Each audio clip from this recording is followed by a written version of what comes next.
6:03. I call the meeting to order. All board members are present. We do have a couple advisory budget committee members who will probably be here. I know one of them's running late. So. Next meeting is scheduled for January 13th at Belmont Middle School. And next up is public communication correspondence.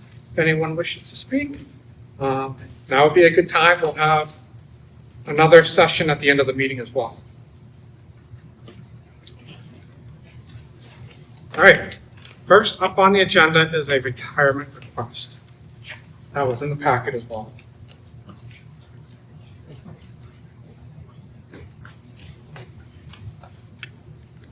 You don't take action. All right. Yeah, because of the late, Oh, based on last week's. No, but on retirements you do. You do them all. You did last time with all the requests we had. That's right. Anyway, action. I make a motion to accept the retirement request. Second. Discussion. All those in favor of the motion, do so by saying aye. Aye. Aye. Opposed? Motion passes. And next up on the agenda is budget work session. So first thing I want to do is I want to apologize to the board and to the advisory budget committee and anyone that was watching our last meeting. I was not correct when I spoke about the 8.5% wage increase on the town of Canterbury side. I was incorrect when I spoke. It's 3.5 for Canterbury is what they're proposing for wage increases and a couple of market adjustments. So I want to make sure that I apologize to the board, to the advisory committee, anyone that's watching. Just if I misled you in any way, I want to apologize for that. I did reach out to the town administrator, Ken Folsom, to confirm the 3.5% is what's in the proposed budget for wage increases on the town side with some market adjustments along the way. So I just want to apologize. I'm sorry. I do have some information for you tonight, 2 different colored sheets. I'll start with the blue one.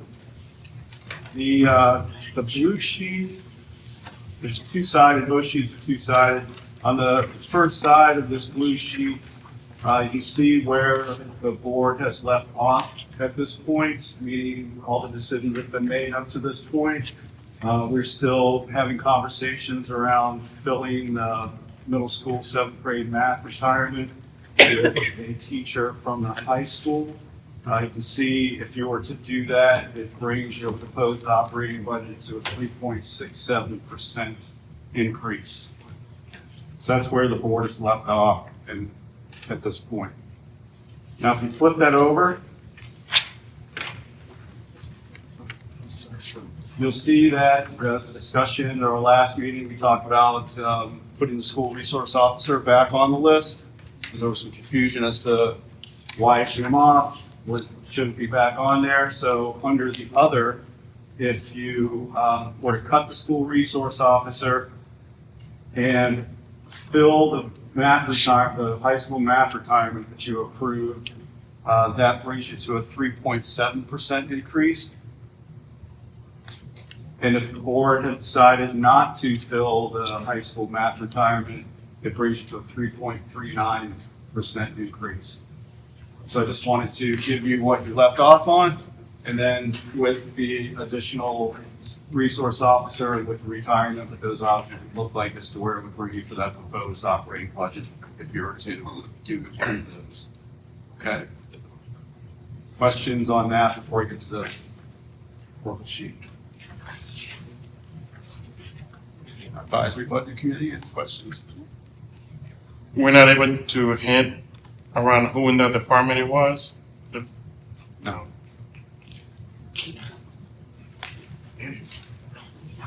Okay, so then the purple sheets. Wanted to just give the board some options. If you recall, the last meeting, I suggested that the board reconsider potential raises for the support staff as well as the administrators and specialists. So I basically gave you 6 options to consider.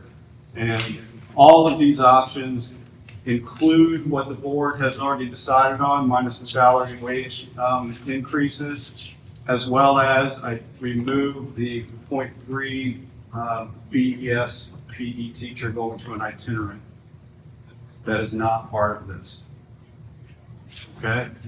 So if you were to cut the school resource officer, not fill the math retirement at the high school, it brings you to the 3.91%. That includes what was in the proposed budget for salary increases, which is a 5% for support staff, a 2.9% increase for administrators, and a 2.9% increase for specialists. Okay? Can you say that last piece again? So if you look at option 1, Yep. including the other section that's right, those 2 pieces, those 2 positions below it. Yep. Okay. If you were to do this, you would get you to the 3.91%, which is where you were originally prior to talking about fulfilling the retirement and so forth. The difference being is that this proposal, option 1, has my initial proposal in there for support staff at 5%, administrators and specialists at 2.9%. And I also removed the PE teacher at BES going to an itinerant.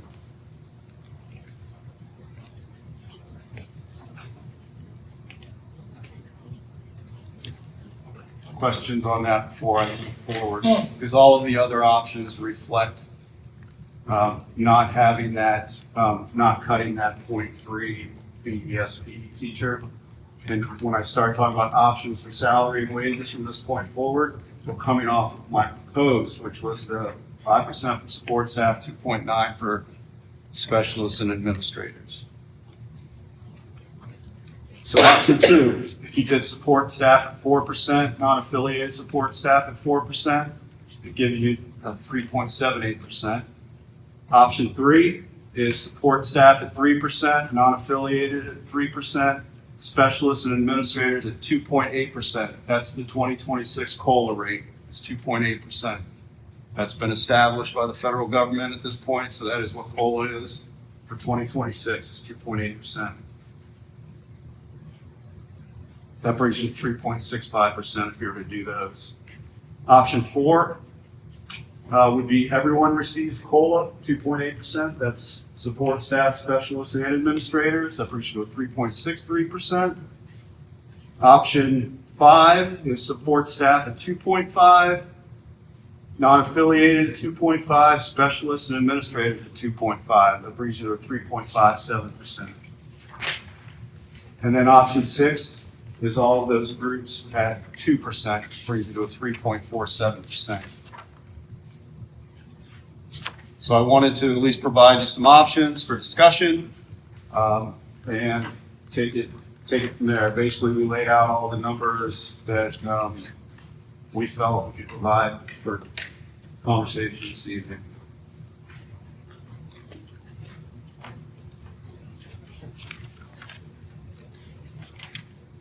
Start with some questions. So Absolutely. under option 2, Yep. then I'm to assume that specialists as administrators would be as you budgeted originally, correct? 2.9%. At 2.9.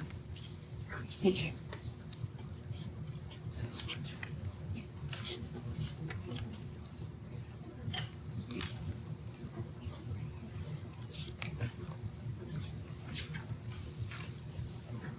Any other questions at this point?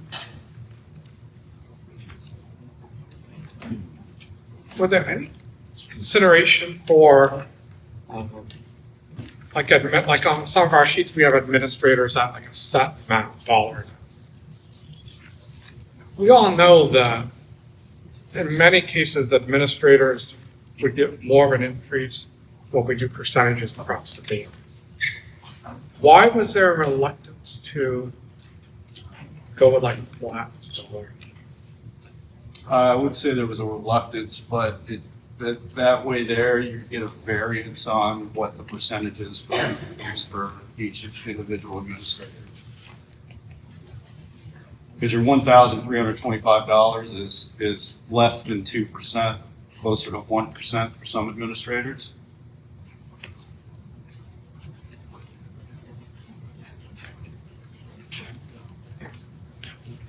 Questions?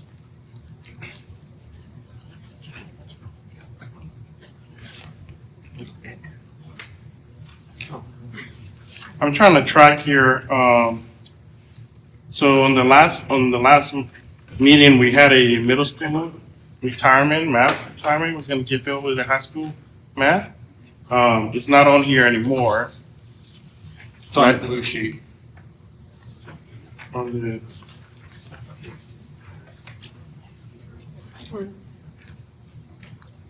So because of the high school retirement, the middle school will get filled Yes. from out of house. Yep. That would be true. you see it on, you said it's on the blue one? Yeah, so on the first sheet that I gave you, the blue sheet, you can see where we were at. That's where the board left off, was filling the math position with the middle school math position with a high school math position. If they were to do that, it's a 3.67%. However, if you were to do that, now that we have a retirement, if you didn't fill a retirement, then you're eliminating 2 positions out of the math department, which would leave you 4 math teachers from 6. So I highly recommend you didn't do both, or any of them either, but just gives you. Okay, that's why he takes us up 0.03 before you deal with the not bill.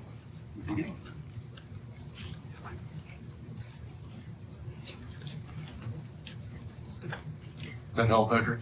Yes. Why was the PE teacher removed from the purple one after being on the blue one last week? Because this is what I gave for options. You can do whatever you want with that. I felt that, we can make it work with that 0.3 PE teacher, not turning that into an itinerant, talking $16,000 and you have some options here in order to keep that position there. If you feel that Mr. Hill and Mrs. Chubb gave you plenty of information as to why to reconsider that, not turning that into an itinerant position at the last meeting.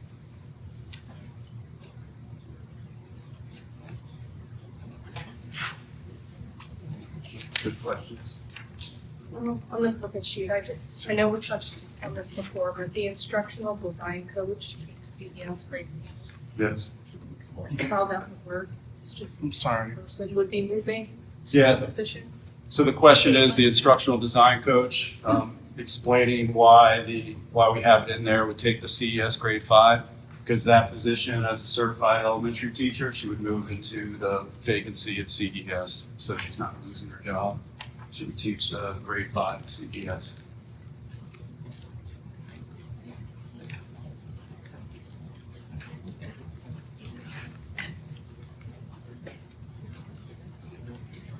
Are there questions on these handouts? All right. I want to get back to these, but I do want to give Mark an opportunity because he has some information he wants to share as well.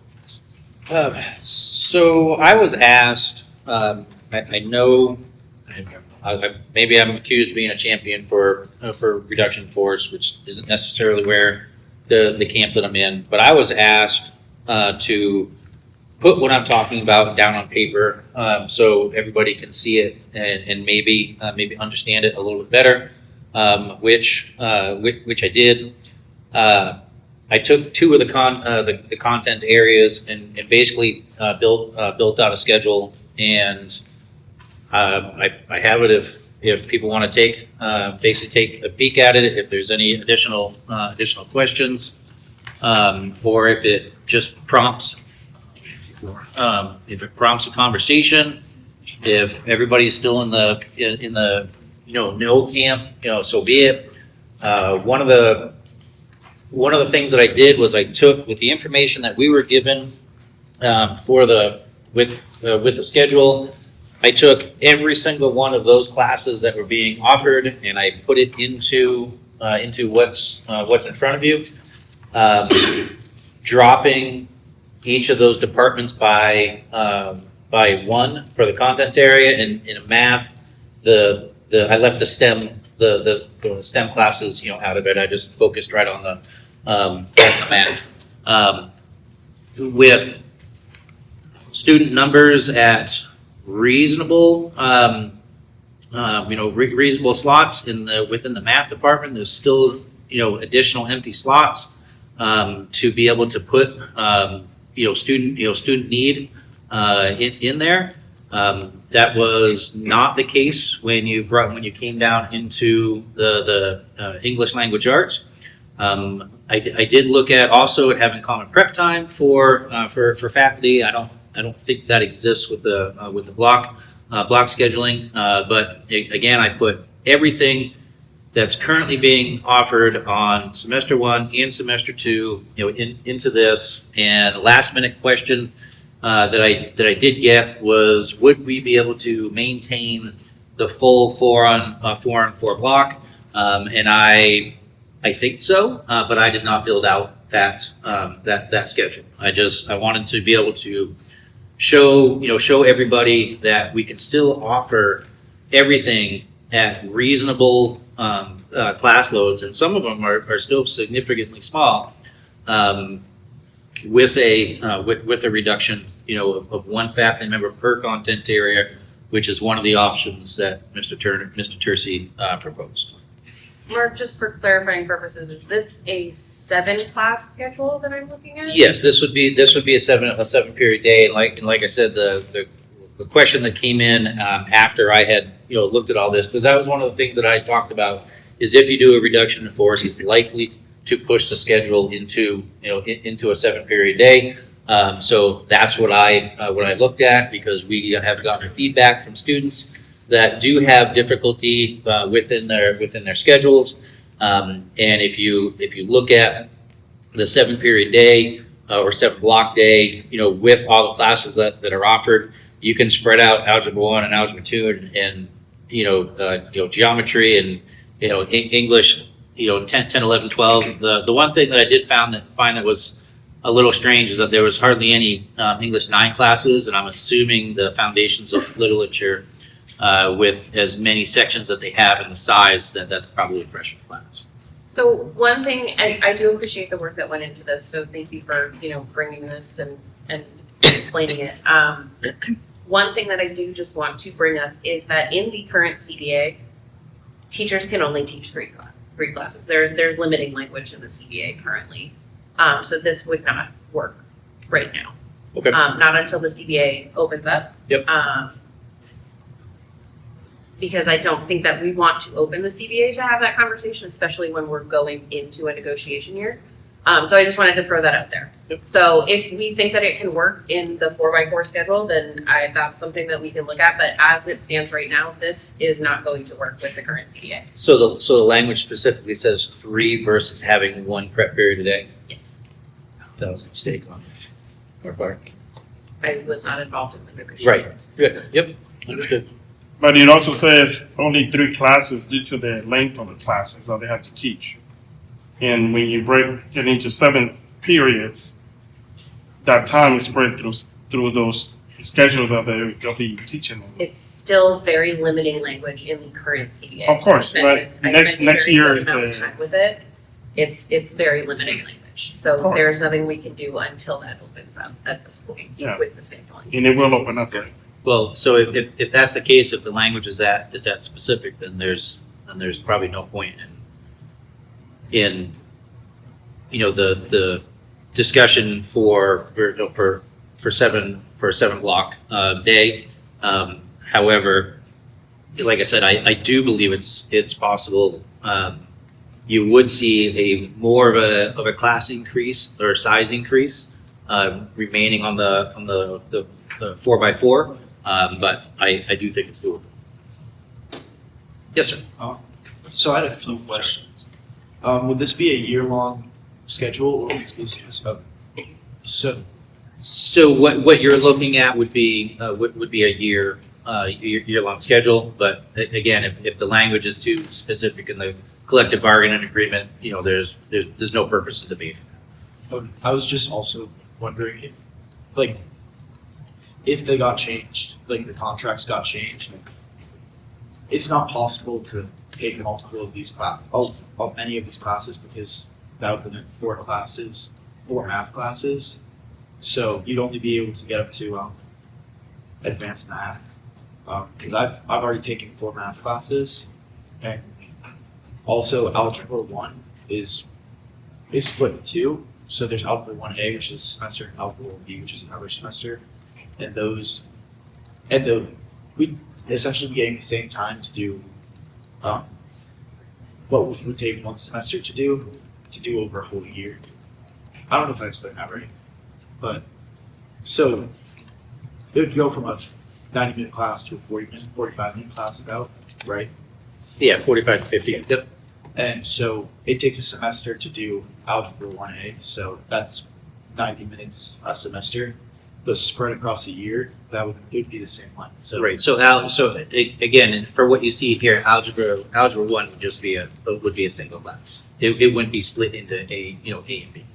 yes, but the topics they go over it takes 2 90-minute long semesters. So if it went to 1 class, would that be too much? It shouldn't be. That was the way it was taught for decades prior to the 4-on-4, which warranted the split because of information retention and everything else. Okay, I just wanted to know how that works. So, Just a couple questions. Mark, why did you focus just on math and English? What about the other 2 departments? So these are the first 2 that I got to, and to be completely honest, I ran out of time.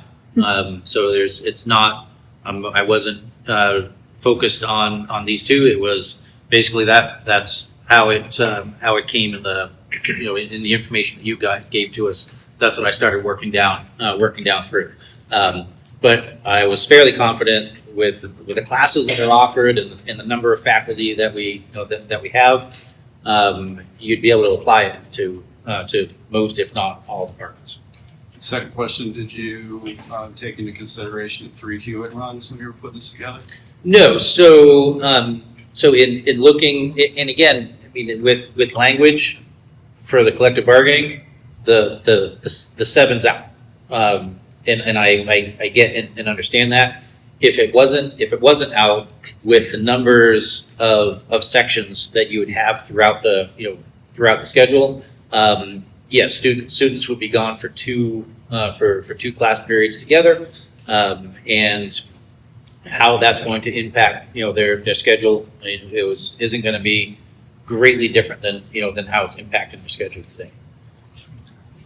so, So we got. Yeah, go ahead. it's so quick. There's a lot of numbers after you. Oh, I'm sorry. Student class size. Yeah, so Okay, which one? right, so like English, so it got a little bit confusing, and I understand that. So English 12, and then it's 22, in that class, and then English 12 honors is 14, and so the last number was the numbers that were in what was presented to us, with very few combinations of two classes that were small numbers. A 10 and an 8 got we were able to get put together. So I think what it illustrates though is that the numbers didn't all skyrocket. You still have some with 3 and 11, and 10, and 4 and 9. Like there's still some classes that are just smaller in across the Right. board, grades and everything. So I find that helpful. Thank you.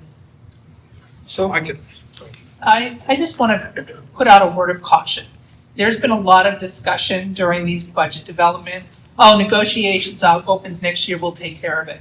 Negotiations is not a dictatorship. We can sit here and say, yes, we want to take care of health insurance. We can't guarantee that's going to happen. Yes, we want to take care of scheduling. We want to get rid of 4 block. We can't guarantee that's going to happen.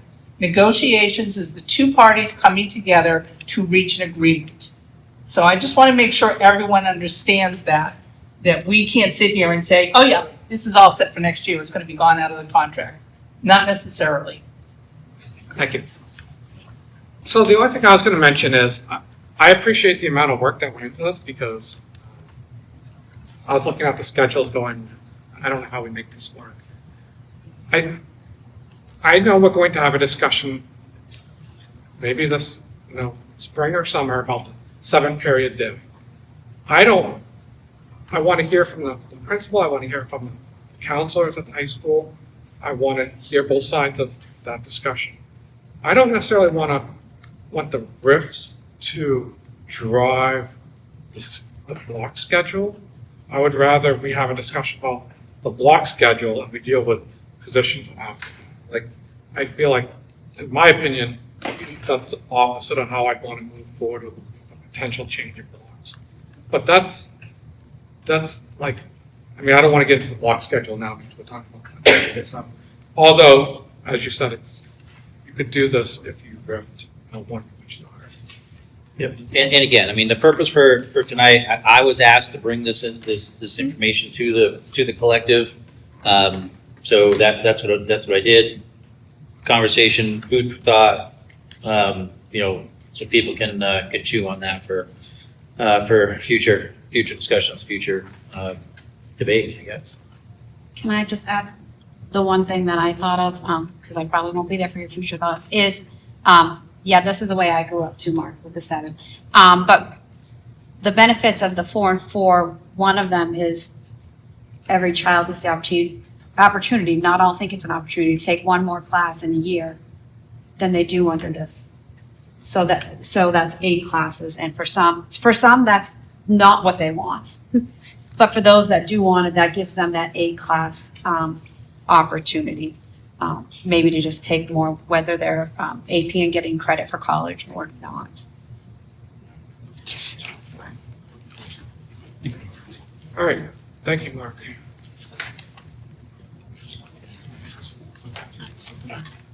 All right. I would like to have a discussion on the raises, to take that piece out. Maybe do the administrator raises separately. Unless somebody has another way they want to talk about this, or they want to just put a motion out on the floor as far as an option, I would like to get moving on this thing. So,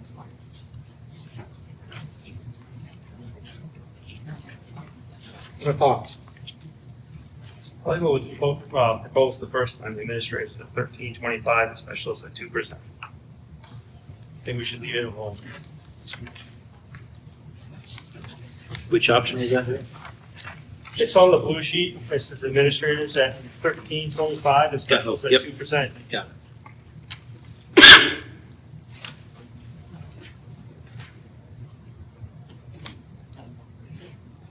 Is that a motion? Yeah, it's a motion. Second. Second.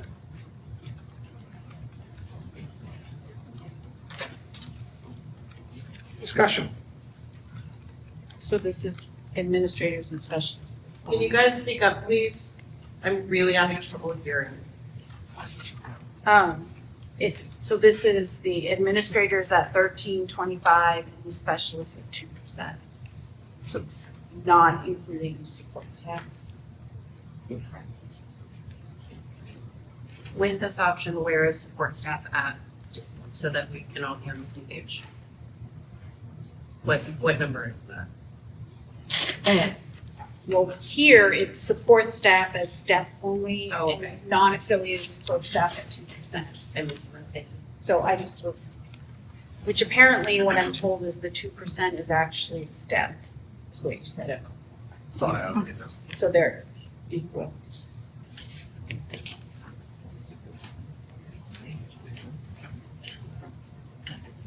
Motion and a second on the floor. Further discussion. So then, just to be clear, our next conversation would be where sports staff are going to be at? Okay, all right. So I'm just confused, is this putting it in or taking it out?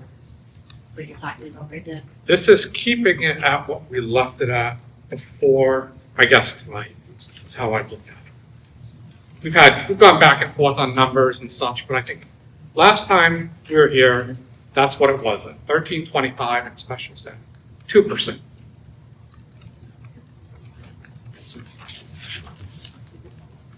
Other questions? All right, all those in favor of the motion, do so by saying aye. Aye. I'll Opposed? Okay. I have. And Jill abstained.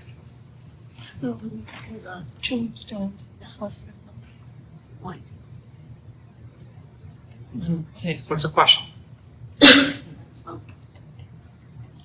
You want to understand who, what, and how. Can you wait, just so I know? So 4 here, right? And then 2 opposed, Okay. and then Jill abstained. All right, non-affiliated support staff, let's go to that.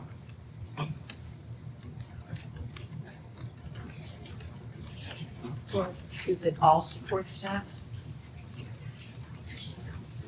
I'm just saying, because I clarified last time, I mean, because nobody's in the union. Right, I counted that way because those are the groups and the way I calculated. So yes, all of the non-affiliated, all support staff would be at the 2%. Because the step changes for what used to be the union members are about 2%.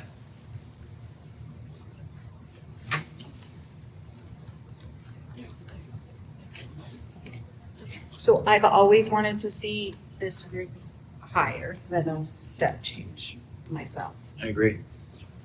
So, No, So are we talking about the 2 lines or one? just that one The line. non-affiliated, and who's No, considered it's non-affiliated? It's 2, support staff. The step- non-affiliated are the secretary and support staff that work in the SAU office, plus there's a couple of other non-affiliated. They're the ones that were never in the union, Okay, okay?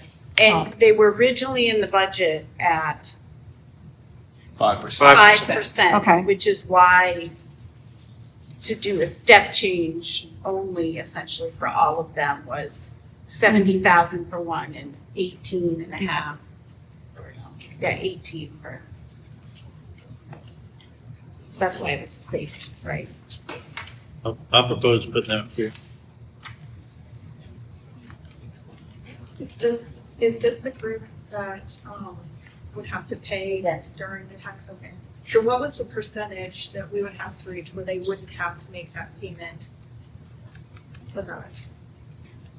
What was the question, I'm sorry? What was the percentage we had to reach so they would not have to pay for their health insurance? So I didn't run those percentages specifically, because you have more costs when you increase the percentage. So originally I had run proposing adding district contribution of 1%. So certainly a 5% increase would help them. So you'd have fewer that would be paying, but I did not run a specific what percentage do we have to increase that so they don't have to pay. okay, so for an example, somebody that is in the support staff taking a family plan, the pay period that encompasses Christmas break. Mhm. Is there ever that would have to be a pretty big increase to get it so that they wouldn't pay Correct, and I was looking at the whole year as Okay. well. All right. So when you Just as long look, as we they have some weren't taking individuals that over. are very low on the salary schedule because they're fairly new. Yeah. So overall for the year, Overall for the they're year. paying more for their health insurance than they're getting for a raise. Thank you for that clarification. Because there's always going to be There's always gonna be the people on the family plan that, vacation vacation weeks. runs, They they're are gonna gonna run owe us in the money. And we just extend that, and say you can take it out the next pay. Okay. That was a big eye-opener and changer for me that they don't Yeah. have to write that check. They can let it Correct. roll over to the next. We have a motion for 4%. Second. Second by Jeff. Further discussion? All those in favor of the motion do so by saying aye, or roll call. Favor? Opposed? Nobody? Nothing. I believe that's I take the unanimous. motion. Jeff. Jeff.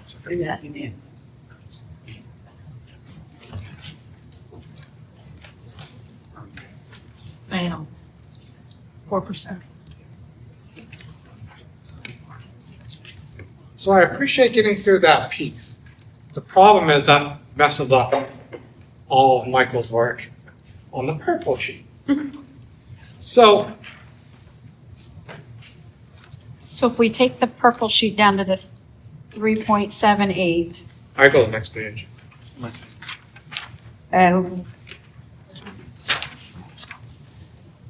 Yeah, this is really, yeah, 2, support staff is 4%. Right, but option 2 kept the admin at 2.9 and the specialist at 2.9. I'm running all those. Okay. Yeah. The only thing I don't have answers on is what about those 2 items under other? Now's the time. Can I go back and ask about the PE teacher? Because I just have a couple of questions that I have. The main one being, where is substitute pay budgeted in here? Because the current person filling that position is being paid as a long-term sub. So that dawned on me that I never asked where substitute pay is budgeted. Substitute pay is budgeted in the 1100s. Thank you. And he's not getting long-term sub pay. He gets flat sub pay. In order to qualify for long-term sub, you have to be certifiable. Okay. DOE credential certified. Somebody get him before me because I was holding it for a while, Michelle. I heard the snicker over there, yeah. I couldn't hold it any longer. Okay, that was my biggest question there. So we are currently paying that person at sub pay. Correct. All right. I know last week there was, I guess, back and forth, or we did decide about the resource officer, but I had thought that either 2 meetings ago or 3 meetings ago, that as a board, we had decided to not fund it. So it sounds like we need to bring it back up on the table for. Yes, that is the a next thing we definitive- should discuss. Right. We have hired someone for this year. I want to be clear, we have not hired anyone. The town hired, but we have not. We are soon to be paying someone. Is that true? Town, the Belmont Police Department has hired this position with the intention that that person would work this year. So it does not have to come to us. The original SRO position didn't come to you in the first place. Just Those the funds are funding. budgeted. Just the funding, because they're not our employee. We flip the bill, but they're not our employees. So at some point, regardless, I have said this probably like 6 times, but I'm gonna say it again. I don't like the way this process is, and when I said, I think you should go through the process to see, because what if we'd said, after you met with them, that you didn't want them? They could still hire? They could for an officer position, but not for the school resource officer. So that's what I'm saying. Like, did you give them the green light that you would want them? Yes, because this board said to move forward with the hiring process, which is what we did. With the clear understanding, We did, I misunderstood the hiring process. yeah, with So the that's clear why- understanding that it potentially would not be funded for next year, so this could be the hire just for this year, which is where we're at this point. My misunderstanding, because I definitely said move forward, but I thought it would come to us. Have you met this individual yet? Yep. How do you feel about it? Recommended move forward for this. However, I've said it all along, if you're looking at making cuts for next year, this position, I'd rather put these monies into the current employees that work for us for their salary increases and wages.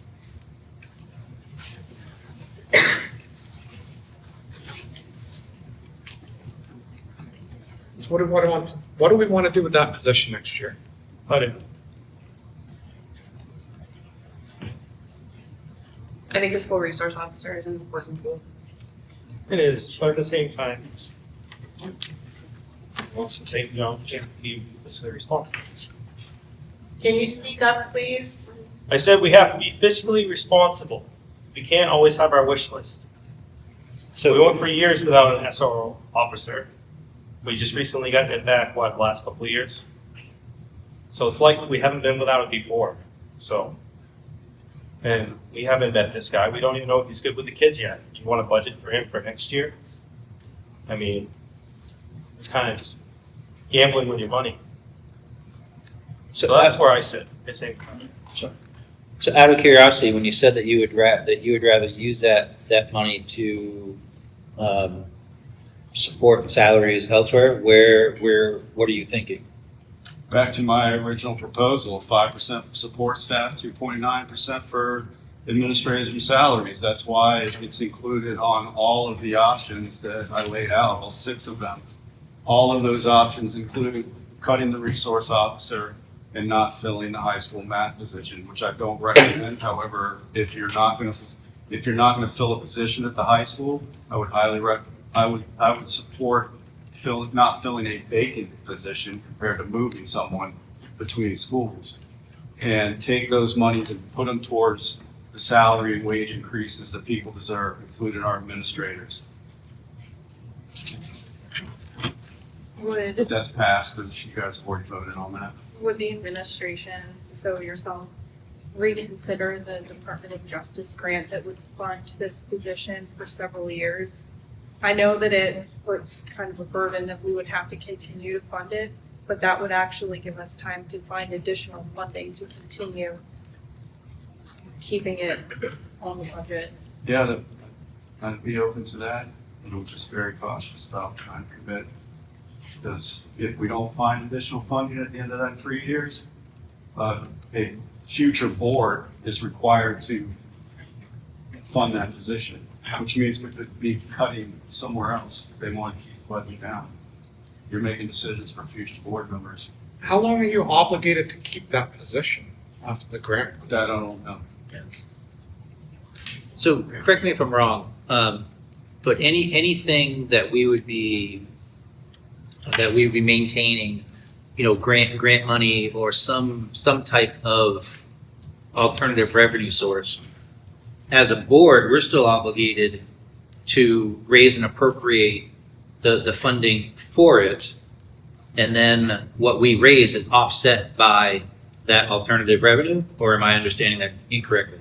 No, you're understanding it correctly, but if it is going after a federal fund, then that gets budgeted in the transfer to federal funds. Okay, and we can do that on the front end. Correct. Okay, I just wanted to make sure that that we weren't we weren't thinking that we were going to make a mistake by counting on monies when we had to fund it anyway. Right. And then we're looking at that as revenue. Got it. Right, because it's grant funding, you can do it that way. Okay. If you wanted to say, we're gonna get money from local businesses to support Hewitt, say, Yep. then you'd have to show the total expense for Hewitt, and you'd have to show what you anticipate for revenue from local sources to, contribute for that. So you're not really cutting your budget, but you have an offset.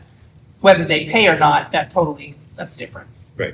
And I'm not sure if that window is still open for that. It's closed for this year. It's closed for this year, so we don't know if it'll, so when it will open again for potentially next year. So for the school resource officer, budgeting for next year doesn't necessarily mean we'd have the same one, right? Because I think that would answer some of the other board members' questions. Not necessarily, but I would anticipate depending on how performance is for the rest of this year, to determine that. However, I wouldn't anticipate that we'd be looking for a new person next year. So we have a motion. No, we Go. don't. We don't have a motion.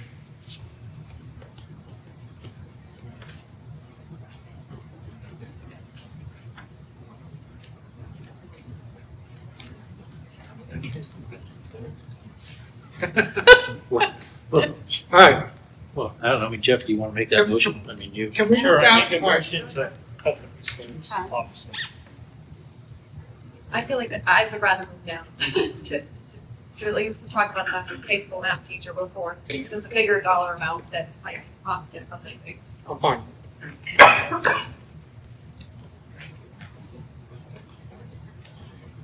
I'll motion not to fill the BHS Math retirement. Second. Discussion. All right, we're gonna do a roll call vote for Greta's notes. All those in favor of the motion, raise your hand. It's just to remove To remove it, and not replace. not filled up. Not fill the vacant position from retirement. And therefore not move one from the high school to the middle school. Correct.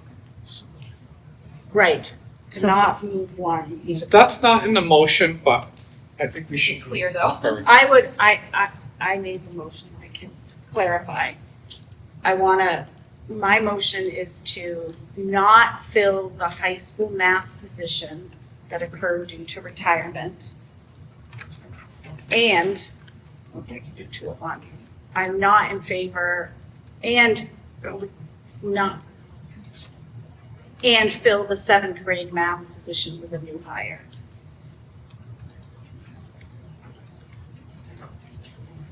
Can those be two separate motions, please? Can we split that? Then the first one has To go first. That's fine. Right, Does staffing, how staffing is, takes place, handled by Mr. Pearson? Yes, but as I said earlier, if you don't fill the retirement and you also move a teacher from the high school to the middle school to fill that position, you've lost 2 teachers at the high school. Right. Reducing your department to 4.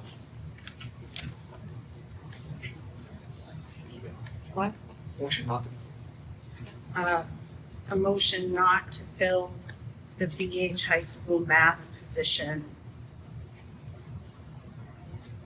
that's open because of retirement. So what classes would this eliminate? Would that eliminate higher level classes or like elective? So our class amount would stay the same? No, Not- it wouldn't, Henry. So basically what's gonna happen is, Mr. McDonald will end up picking up additional math classes, which will reduce STEM courses. So that includes the airplanes one, computer coding. Potentially, just as Mr. Finch mentioned, it all is based on student requests, so it's really hard to determine what else we do. Right. Mr. McDonald definitely have to pick up additional math classes. And I don't think we actually know the impact. We can anticipate that there's an impact from going to 6 to 5. But what I learned last week is no one could actually tell me that we would not be offering X, Y, and Z. So I'm just so you know where I'm coming from. If we had more data that showed me like all of these classes were gonna be cut, which we don't have. So that's just so you know where I'm coming from. I'm just curious to that here to like convince them Absolutely. to the students that so and the way I see it is electives would go first because electives are well, not less important but not as major as other classes. And I think I understand. All right, we have a motion, Jeff was also. I'm not. No, give him a second. I didn't understand what she was asking. Now I do. To not fill. I think we should fill that position. And then we should take the BHS math retirement and switch it to the BMS. You know, move the high school teacher down to the middle school, but that's $104,000. If we do not fill it with this new hire, it's $20,000 for savings. I think I don't think, Maybe I I don't don't understand what you're I asking. think that math's right. Let me Instead- help. Let me Yeah, go Let me ahead. help. So you have 2 things working here. One is the board approved a retirement of a math teacher at the high school at the beginning of this meeting. That now becomes a vacancy. Okay, that's a vacant position at the high school now. What's been discussed all along is potentially moving a math teacher from the high school to fill the 7th grade math position, which was a retirement as well. So they're 2 separate things. The motion that's on the floor right now is to not fill the vacant math position due to a retirement. All right. Which- Second. At the high school. At the high school. All right. Okay, because they are both future. All right. candidates. Second. Motion and a second by Jeff. Discussion. Further discussion. Yeah, I just want to say, she seems really short-sighted. If we, like Michelle said, we didn't get the full scope of what this would do to the future scheduling. These families that have kids in the school district now, what's gonna happen if this does end up affecting these like AP classes, the electives, things that kids want to take that are keeping them here in the district? What do we do with that? Removing these positions cuts that out of the schedule for future years. So, the reason I support this one is because it's a vacant position. But then secondly, looking at the numbers, and the fact that it's the only department that has 6, I understand Mr. McDonald teaches other things, but it's the only department that has 6 math teachers. It's 6 people in the department. So that's where I'm coming from. I'm not convinced we wouldn't be able to still offer a competitive. But we didn't get that data either way. Because, and this is part of my frustration, and I was pretty honest about it last time, is when you say it's all based on what students want, which overall I support, we're never gonna have data on what we can and can't offer, because depending on the group of students, but we can't, I mean, by that logic, It's too fluid. by that logic, we actually need to add more teachers, because right now, students don't get what they want. But the data wouldn't support you. So, I'm just telling you where I'm coming, which I know is not the same issue, so. Not filling the high school retirement spot makes what the board has discussed all along a little cleaner or neater than moving a high school employee to middle school from my perspective. Which was what we were talking about last week and weeks prior.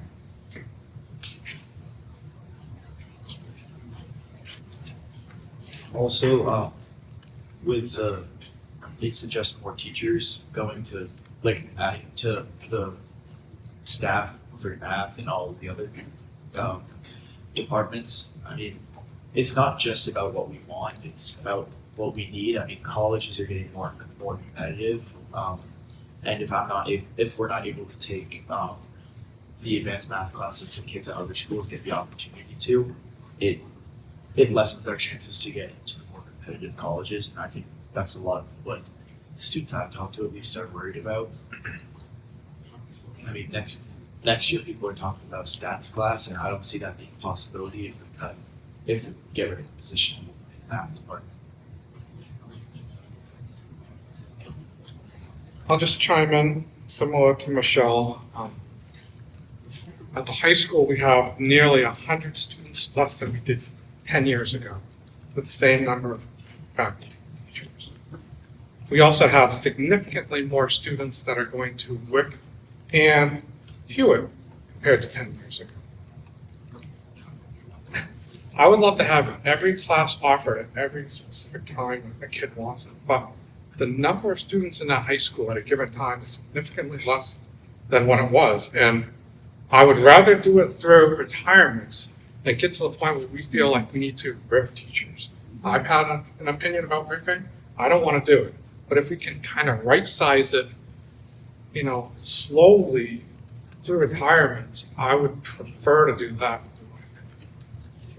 Yes, but also increasing our classes and getting better classes will encourage people to move to Belmont and Canterbury, because some of the main things people look for, like families look for when they're moving to a new place, is the education system. And if we continue to cut, people aren't going to want to live here, and it's just going to, the numbers are just going to get lower and lower. And by that logic, like, why even have, like, why you have to speak. We always talk about how things were different 10, 20, 30 years ago. And I believe it was Matt Lake who spoke up and said that kids learn differently. They do. That's documented. It's not the same as it was 10, 20, 30 years ago. And honestly, thank goodness for that. I just don't think that this is the right decision. Further discussion? I think based on the declining numbers, it's a great opportunity, so. That it is an opportunity to see what the department can do with the one less person. It doesn't look that it over in 1 year, it doesn't work, that it can't be added back in. It gives you a chance to look. Take a look, and I don't know about Canterbury's numbers, I follow some of the stuff here, but the people moving to Belmont don't have kids currently. A lot of them, that's why our numbers are lower. Canterbury numbers are going up. Our elementary school is larger now. That's good, so maybe we'll make up for some of the ones that the Belmonts are losing, but overall, we're down 100 kids at the high school, which is both towns. Isn't there any concern that we're gonna keep losing kids to other schools when school choice becomes more popular? If we get rid of our offerings, that's gonna drive people out, and isn't the I cost haven't of heard any sending offer to kids- get rid of it. Don't know. Isn't the cost of sending kids elsewhere excessively more than keeping them here, doing the class offerings, so we keep the families, have the families keep their kids in the school district? I personally think that the people who are really gonna jump and move their kids are already thinking about moving their kids and looking at school choice, first off, based on where they're going. And I am kind of a person that if they really don't like, if that's what's priority to their family, then that's what they should do, because if it was a priority for my family, that's what I would do. But the school board needs to look what's fiscally responsible for the school board. I thought the numbers that you said were fantastic. I'd love for you to repeat it.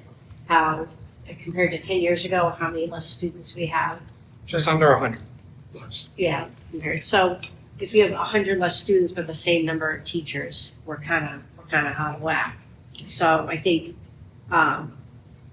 yeah, I mean, I'm late because I was fighting with my printer, and you can see the numbers go down and our expenses just keep going up. And we tend to be looking like year to year, but if we do graphs over like the last 10 years, you can see where the trajectory is going, and we have to take steps to like bend the curve so that we can stay in business. That's not the right phrase to use, but to stay solvent or to stay, education is fluid, right? We have more students and less students, and we have to be responsive to that, you know. Well, if we look at the elementary schools, like you said, at least Canterbury is getting bigger. So in 10 years, we're going to get these numbers back up.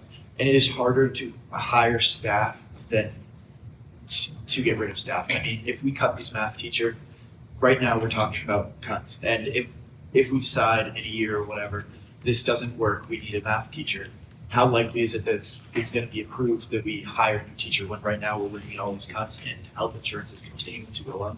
So I just don't see the likelihood of us getting rid of a position than trying to get it back afterwards. You know, the case will have to be made in order to bring it back, just like there needs to be a strong case now to, you know. All right, we have a motion and a second. We're going to do a roll call vote again.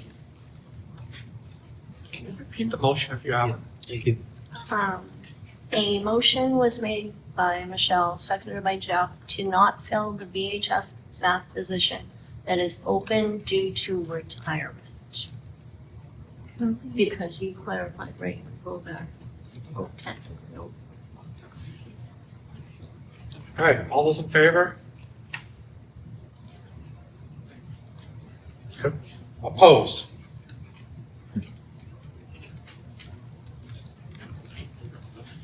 Okay, motion passes.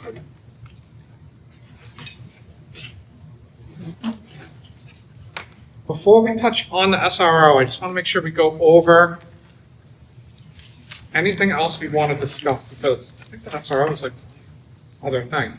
I don't know if Debbie has any updated numbers based on the back and forth we have. Yeah, we're at 3.78%. With or the without? PE teacher or That the PE teacher is in the budget. that's the 3.78 includes. Includes the PE teacher being hired. And what about the SRO at that point? I haven't touched him. Okay.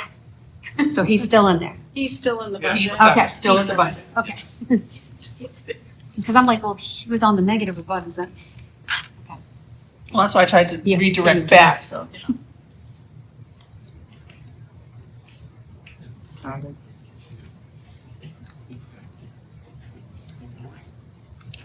Do I need to go through the list for anyone?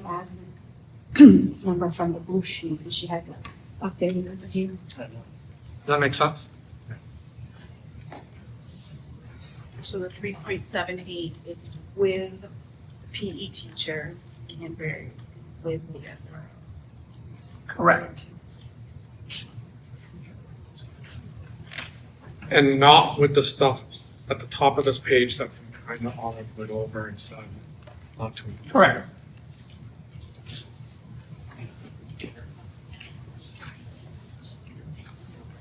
All right.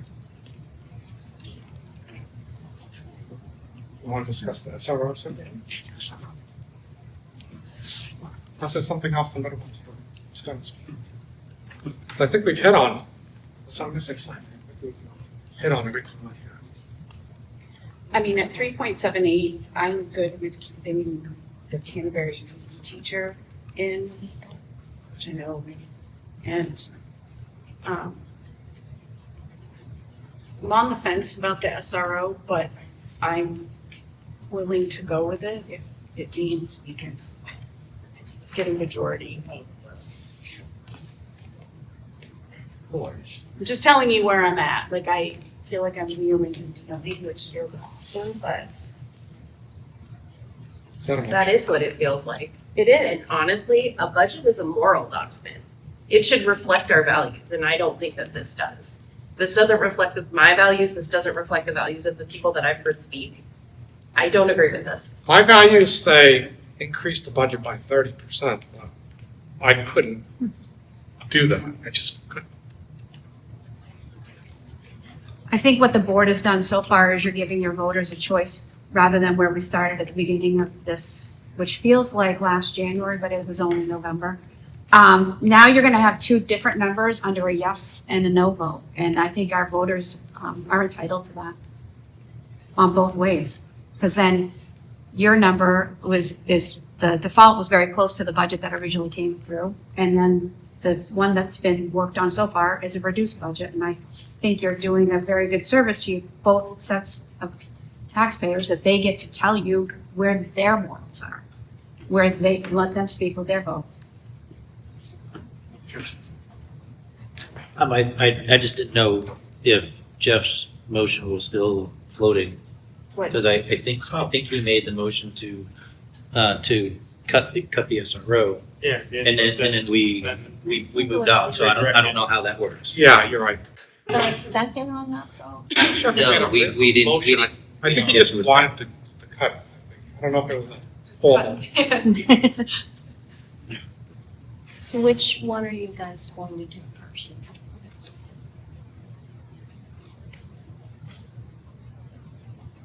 So, yeah, I don't think it was a motion. that we I'll make a follow motion up to on. cut the school resource officer. Not sufficient, didn't. Someone second. We have a second. I'll second. Second by Mark.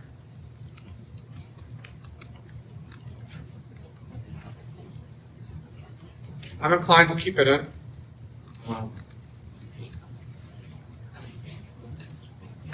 I feel like it's more important to have math teachers and teachers than an SRO. I mean, every single school is less than 5 minutes away from the police department.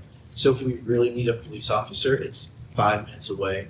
And also, like, these positions aren't long-term positions. I mean, we've seen that with every single, at least the resource officers that I've seen and dealt with. Like, Officer Bryant, I never saw him at the elementary school, and never saw him. And then I think there was a year or two without a resource officer that we had, Officer Steve. He was there for 2 or 3 years. I mean, it has been shown over the past that these positions aren't term. So if we're not gonna budget for a math teacher that is long-term, will stay with the school most likely, but we're gonna budget for a school resource officer that's going to leave in the next couple of years, I don't see how that, I don't. Thank you. I think the challenge why I'm on the fence about it is because given what's been in the news this week and the need for young people to have positive interactions with police officers, I'm struggling with that. I mean, like, sorry. I'm in favor of the SRO. You speak about 5 minutes. In an emergency situation, 5 minutes is a really long time in a life or death situation or in somebody's self-harming themselves. Also, we mentioned about 10 to 20 years ago. Let's not talk about 10 to 20 years ago because the kids are different. They are different and the situations are different. While we may not have had an SRO 10 to 20 years ago, we need one now. Hindsight is not good, like, oh, we should have had him. If we'd only had an SRO, this wouldn't have happened. That's what many school districts have said after a harmful situation. Well, it's too late then. Preventive is best, proactive is best.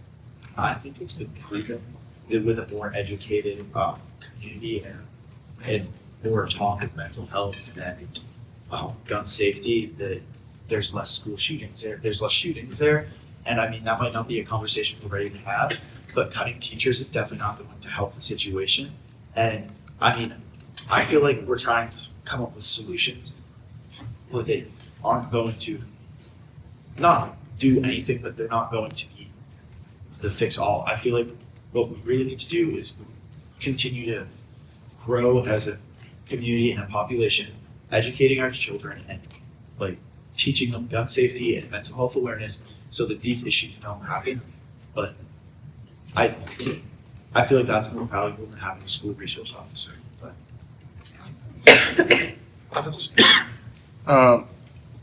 Sorry. There be at the current percentage with the RSON, how much is the budget increasing by? I mean, in dollar amount? I think that's what people need to hear instead of the actual percentage. Because that's more impactful, I think, in people's brains. 70, I think.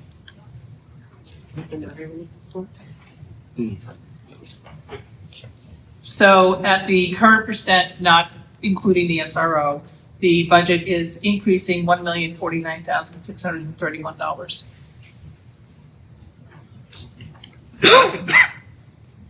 Thank you. Further discussion? With SRO or without? That's leaving the SRO in. I haven't cut it yet.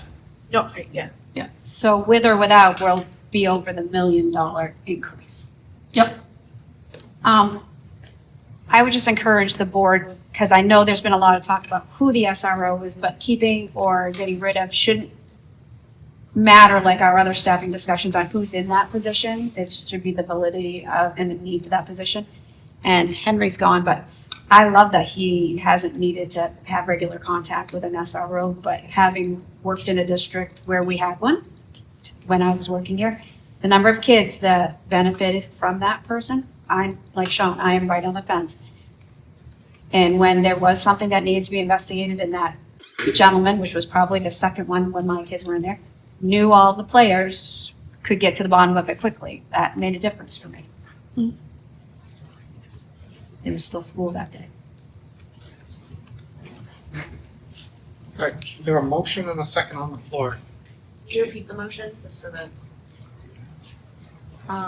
Yes.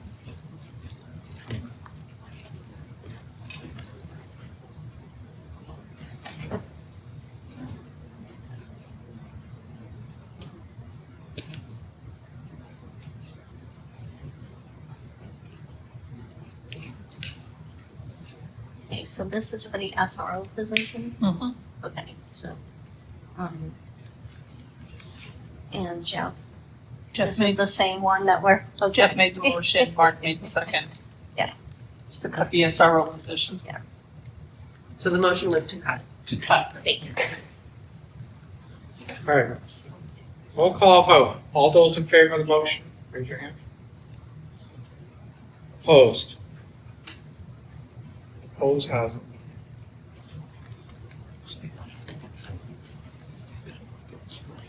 So Debbie, where are we? You are at 3.78%.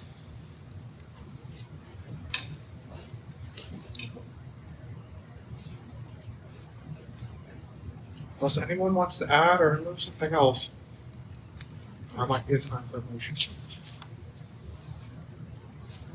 So what does that put the new total budget at? That puts the new total budget at, well, this is the operational budget. Yeah. The operational budget is at 28,806,651. Hold on one second. I'm going to go over to the revenue side.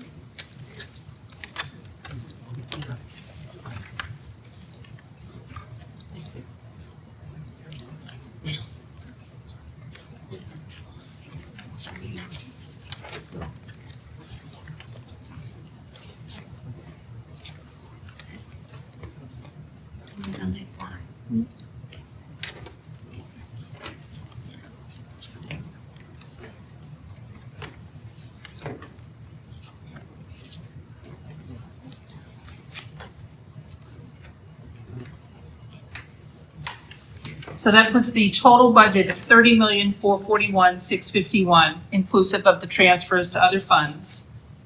And it puts the projected tax rate for Belmont combined increase of 10.83%, and Canterbury a combined increase of 6.08%. And combined would be the local share plus the state education tax.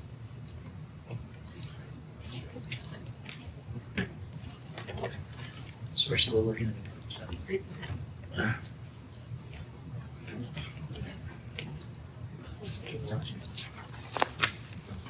I just have to say, I'm baffled at why you would keep a position in your budget for an employee that's not ours and not support the employees that have the highest level of responsibility in the district, which are our administrators. I'm baffled by that. Our administrators, some of them are getting less than 2%. On the town side, their highest level of responsibility, 4%, 3.5%. Well, so I'm baffled by that. I get that, and I understand the frustration. I think it's risky to compare us to the town, because the years the towns have had zero increase, we haven't set the town at zero increase, so we're not gonna give them. You can't go both ways. I mean, I'm fine that you're baffled, and I understand that concern, but I wouldn't personally compare us to the town, because Can I speak just briefly to that? Briefly, very briefly, and that the town of Belmont is on a default budget. That meant in our default budget, it was always lower than what was proposed. The select board, and I can say this because it was said at my budget meeting in front of us, the select board decided to prioritize their employees and increase those wages, but they still had to stay within that lower amount. They did not, so there were other cuts that were made, but also because of the large vacancies within PD and fire department, that's what's kept it going along. But there were other cuts made from other things. Which is here as well, so you can see Yeah. that number that you got to at this point is in these options that include at least a 2% increase for administrators. So you're still at the same number. I just don't understand why We're still getting administrators have a target on them year after year. some money. We could have been like a district that's not very far from us, level funded everybody for 6 or 7 years. We had a member who was on our board who actually went through them. So they're getting something. Is it what they want? No, there's some people who are funding this budget through their taxes who aren't gonna get a raise or haven't got a raise in years. We have to keep that in. You say school's a business, it's not a business. You take money from the taxpayers when they vote to give you that much. So it's not like you're out there selling or you're providing a service, the employees are, but you get your money from the taxpayers. And I'm trying to be fiscally responsible. They got a raise. I mean, $13.25, is it what they want? No. But that's still more money than they had this year. They're doing more money next year. So that's how I think it's disingenuous compared to the town. They're still getting a raise. It's not what they want, but they're getting a raise. I mean, if we went and said, we're not giving you any raises, yeah, then go right at us. Because we're not doing anything, which is, they have a lot of responsibilities, but we're also responsible to the people in the town. Like the people on Social Security who are fixed incomes, who are going to lose their houses. We need to be responsible to them too. And I think people forget that. Just so you know, Jeff, I don't forget that, particularly living with elderly people that are on fixed income. So I get it. I understand that 100%. When you bring up the point of other districts where people don't get a raise for multiple years, what tends to happen, what has happened, what will happen is that they get market adjustments down the road, which has a greater impact on the budget compared to consistent level funding year after year. So you're still going to be in a position in 2 years, 3 years of happening in this district where there was 5 or so years where people didn't get a raise, and then you had to do a market adjustment, which has a greater impact on the budget when you talk about increases. So that I understand both all the points that It's a you're double-edged sword. I'm like, but the SRO off. Personally, I'd like to keep it in, but at the same time, if that's something we can cut to save something else, because the only other thing I was there for is the PE teacher. So I thought I'd wait for the SRO office. So, looking at the past 5 years, in 2021 school year, we just did 1.5% increase for, I think that was a heavy budget year, so we're consistent with ourselves, even though we're doing boards. But then the following year, there were market rate adjustments, but then it was overall like a 4%. Then we went down to a 2%. 23-24 was 4%. 24-25 was 3.2%. So the challenge I'm having is that there are lots of people not getting raises, or even if they're getting raises, it's being counteracted with your health insurance increases. And so for us, when I took a look at this, I looked at over the course of the year, it's not because I don't value administrators, but I'm also struggling with the people on Social Security, the people who aren't getting the raises either. So I took a look over the past years, and that's where I landed. That's why we always base, and I always come in with a proposal that's based on COLA. So. And I understand that, but, I don't have anyone at my own, I can't even give my own employees raises, which is a problem, right? Like, I know that. So I do feel like at least we're trying to do something, whereas a lot of sectors right now aren't able to do it at all. I don't disagree, Michelle. I'll continue to advocate Yeah, for you should. administrators and give them what they deserve. But you asked why we're baffled. I still am, but I understand your point. I think if we want a school that has, or a district that has educators and other staff members that stay in that district, these raises are important. Because why not go to another school that has that offers money? I mean, I know at least 3 of my middle school teachers all went to different schools because they were offered a lot more money than here at Belmont. So, I mean, if we stop these raises, how do we keep a staff that comes back every year? So we didn't not give them a raise. I know, but aren't you saying that why not get rid of the raises to? Okay, I thought that's. It's not at the level that it should be based on COLA or I know the ship is sailing, I'll just continue to allocate for it, so it's not like a broken record over here. You'll hear me again next year. I'm gonna miss the $2,000 stipend.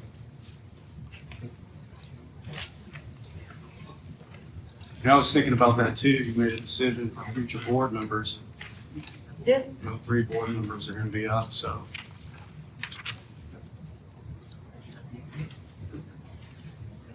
All right, so where are we?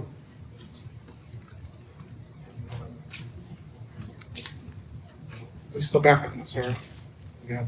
No, we voted on people. So what's that, leave us out, decrease? 3.78%. We need, and it's a, I don't know what we bring forward, the operational budget. So you bring the total operational budget, which is 30,441,651. That's what you'll be presenting at the public hearing. That's the total. That's the total budget. Can you say it again? I'm sorry. 30,441,651. And what's the operational budget the taxes are based off of? The operational budget is 28,806,651. 651? Mm-hmm. 28,806,651. Thank you. David, do you have the default adjustments? I do not. The biggest thing with the default is the health insurance has to go into that. And I haven't put that in because I've been doing all these other calculations. You're gonna be over 7% of your default. Right. I mean, nothing we did changes. Nothing we did changes the default. The only thing that, well, the additional retirement will change the default. But that's a position that we would be filling, so that's in the default. And the health insurance impact would be in the default. Oh, but don't you remove the positions that were removed No, from the default? No, not from default. no, not from the default. So that's a monster that just keeps It would be the. No. impeded? It would be the following Oh, year, okay. yeah, the next year, if you cut the position this year and that's what passes, that goes forward in the default the year after. Okay. So when you have an opportunity and people bring up the questions, particularly around the public hearing, deliberative session, you know, the efforts of the board making those hard decisions, you've cut 5 teaching positions and 5 support staff positions out of this budget to get to where you are.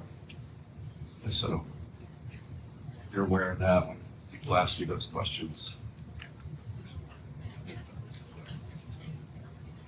Do we make a motion for both of these numbers? No, you only If I need to, chose you only need to make a motion for the total budget that you're gonna be presenting to the public hearing, Which is the 30 million? the 30 million. Mhm. Well, I'll make a motion, 30,441,651. Am I doing that? Moving it somewhere? Moving it to the public hearing. To the public hearing. so we're gonna take another vote on this after the public hearing. After the public hearing and you get the input from the community. Yeah. And just so we're clear, that $30 million number reflects all of the cuts that were voted on. Correct. And after, what, almost 3 months worth of meetings, we're still at a 10% increase in the school budget. That's. On the tax rate, but that's I'm because. sorry, Right. yes, yeah. But that's because of the adequate education laws Right. in Yeah. Belmont. Yep, it's mind-boggling. Yep, I get it. Which is something to highlight again during the public hearing. Correct. We lost $1.3 million in state aid. So I would like to highlight that public hearing. But just for my own sense of understanding, we lost that revenue because we have fewer students in the district, right? There's a big correlation. That wasn't the majority of the reason for the loss. The reason for the loss is the valuation of Belmont went up, so we no longer qualify for targeted aid. It was $700,000. Well, that $700,000 out of 1.3 million, so that was the big ticket item. It wasn't specifically the decrease in enrollment or the decrease in our free and reduced. The ADM did play a big part of that. Big, It all played a part in Yeah. it, but Yeah. the valuation increase in Belmont made you lose so much of that severe needs. so over half of that $1.3 million was the loss of the targeted aid. So I think that comparison sheet that I provided to you when the adequate education aid came out, Yeah. I think that would be important to put as part of the public hearing Yeah, document. so I'm gonna get to the public hearing piece after this. Well, there's not even a second, so we don't even know Yeah. if we're there. Just thinking. Pulling us back. I'm pulling us back. So we have a We have a motion. motion. We have a failure for a second. Go back I'll to have a Joe. second. For a second. Joe? All those in favor of the motion, raise your hand up. 4. Did you get that? Hands up.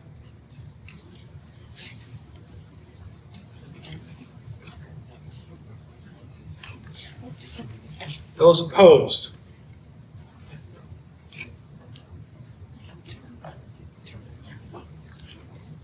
Motion passes. Go to the public hearing. Thank you, everybody. That was long. Yeah. All right. I want to move along. Draft warrant articles. They were in the packet. We have 6 warrant articles.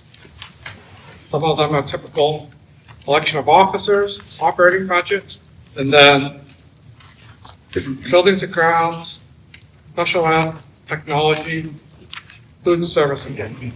These are filled, if there is money left over in the budget, they are filled in the order that they are placed here. Pass. Right. So, feedback on warrant articles. We don't have those, so is that, I to don't assume think that our business is done?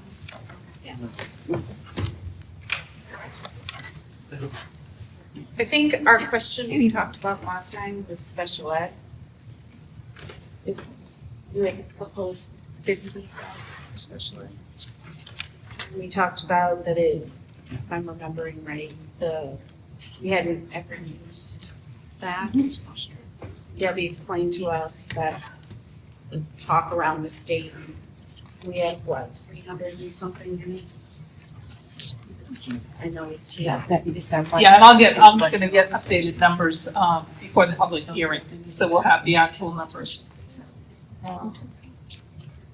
So the 371,762, At least. That will be updated because we added, so we added money this year to that, in 25, 26. yeah, 25,000. Yeah, so that will increase by the 25 plus whatever interest. So We're talking close to 400,000. probably over what my calculations. If interest is another 17,000 plus 25,000. Well, that interest is for the year. The interest that's on there was for the year, For school year. the fiscal year, July to June. So if we're just talking July to December, it's, yeah, next year, additional. But yeah, 400,000. Yep. So I just wondered if we wanted to do 50 or 25 or nothing.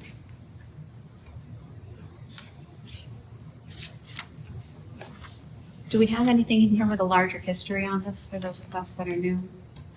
On the trust fund? What do you mean larger history? What you tend to keep the balance at, how often? So Spend we've money. never used it. Okay, we put money for several years and then stopped putting money in Okay, because it had built up quite a bit. okay. And the only reason last year we proposed adding again, and this year we're proposing is because so many districts are running into families moving in that have very high needs. Mhm. And that's what's doing a lot of damage to some of the budgets. Gotcha.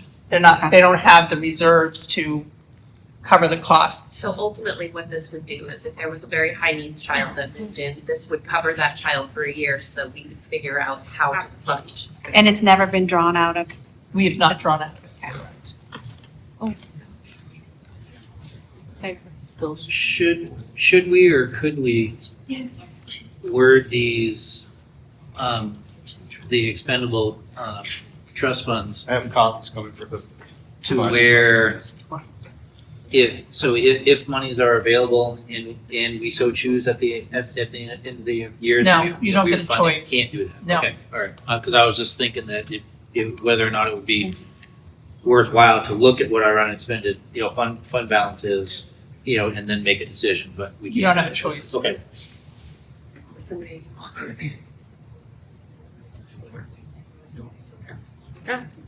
There's a tow truck, hopefully none of us are being towed. Oh, Is this just for in-district placement or also out-of-district? it would cover out of district placement. Yeah, it wouldn't be for in-district placement.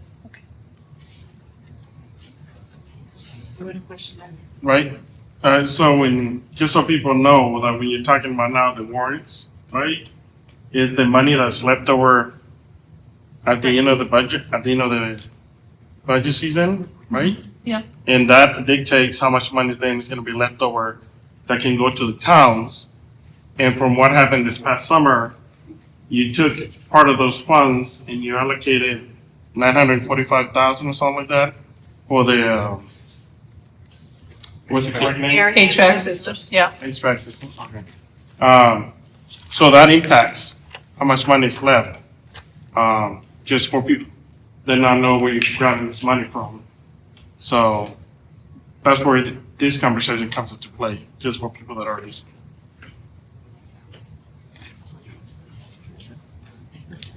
So what is an out-of-district placement like ballpark? Depends where they're placed.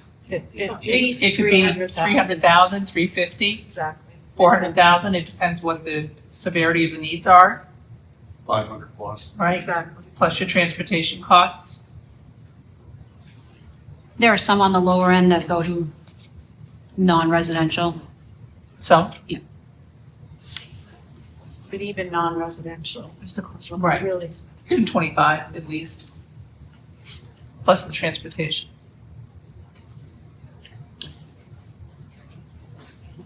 I'm gonna ask another question. I think in order to know what to do on this specific one, I'd like to know like what we as a district are hoping to accomplish. Like, are we looking to just keep growing it, or are we looking to, and one high end 1 year? Like, kind of help me understand at what point we stop, at what point we keep going, at what point we increase it. So my recommendations are based on what I'm hearing that other districts, and we have monthly meetings, so I talk to other VAs, they're getting hit with these very large costs. And a lot of them don't have reserves, they don't have money in the budget because some of them have got default budgets. So they don't have placements in there because they weren't budgeted for. And they don't have additional money. My goal is to protect the district. And just looking at what the costs are going at for special ed, having $400,000 isn't really that much of a cushion. And it depends what the year is. As special education costs rise and there's fewer organizations that are accepting students, you might be at a point in a couple of years where you really should have $600,000 in there. The most that I would say that this fund would do for us is buy us a year to figure out Exactly. how to get it into a budget. Right. That's Because that's all once the it's ever gonna- student's there, you have to budget for it. Right. Yep. That's all. So to say that there's a target number, it depends. It Yeah, I realize it's fluctuates. not a target, but like, Right. what is our goal? And The goal changes. based on the rising costs. I think we need at least one, and I think we'd be better off being based on what I'm hearing from families and districts across the state. We should at least have 500,000 minimum in there at some point, because there are less placements and it's driving the cost of placements up. So that's what I see in my work every day. Less Right now- placements and less transportation companies, and those costs are also being driven up. Correct. As we know from our own bus contract. If I remember correctly, we also cut this down to 25,000 last year. Right. So Yeah. I think that we should keep it at the 50,000. I'm good with that. And out of placements are typically not just for 1 year, correct? Could be multiple. Correct. Right, but then we have Yeah. to budget for it. And, Yeah. this is the emergency fund. I just want to highlight that the facilities and grounds expendable trust is up significantly more than we typically would do.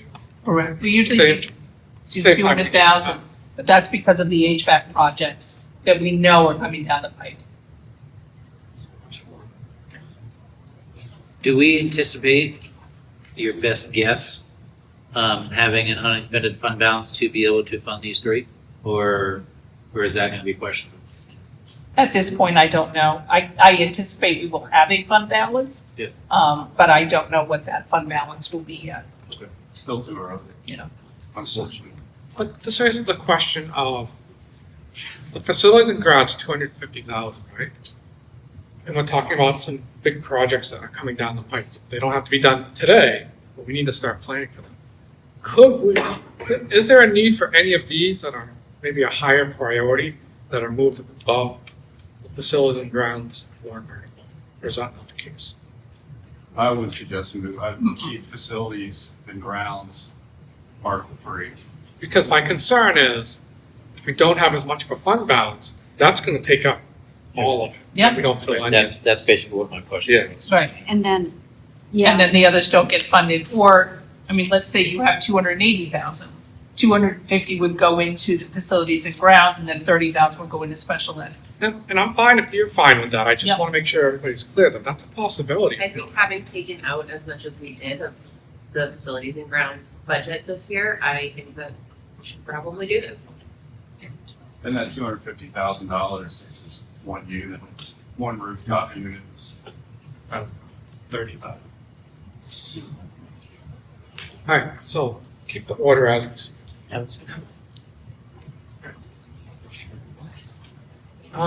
The only other question I had was Article 6, food service expendable trust. Do we have a replacement plan? Like, do we know what that's funding?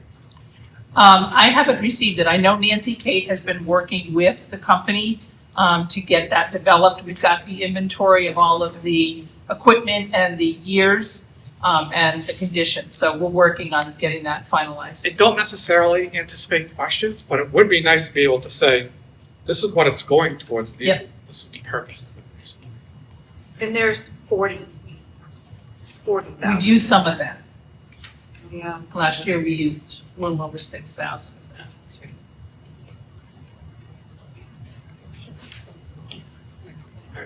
So we have to vote on the additional articles? Or all of them, I guess. Well, I'll make a motion to accept and move forward the 6 presented warrant articles. Second. All those in favor of the motion, do so by saying aye. Aye. Opposed? Okay, motion I passed. will let you know, there is a new statute that's been passed. So right before Article 2, we're going to have to disclose the cost per pupil and our test scores in a graph. Department of Revenue Administration is supposed to be developing the language for that. So once they have that language and we know what we're doing with that, I will include that, just so you're not surprised. Test scores at all levels. District, it's just the district, so proficiency level of the district, not of all levels. Right. Right. of the district at its grade level though? No, District as a whole. I don't think I've ever seen proficiency ratings. Does that come out like as a percent? Like, Yes. Yeah, I was just reading about that, and it seemed, I was like, oh cow, where did this, it seemed like that came out of left field. right. So on the ballot, you have to have your cost per pupil and your percent proficiency for the district. So would the percent for, the proficiency, would that be if you're in like third grade, you're, like the amount of third graders are proficient in this and that? Yeah, it's not, but those we want, aren't required to go to our grade level, it's the average for the whole district. I,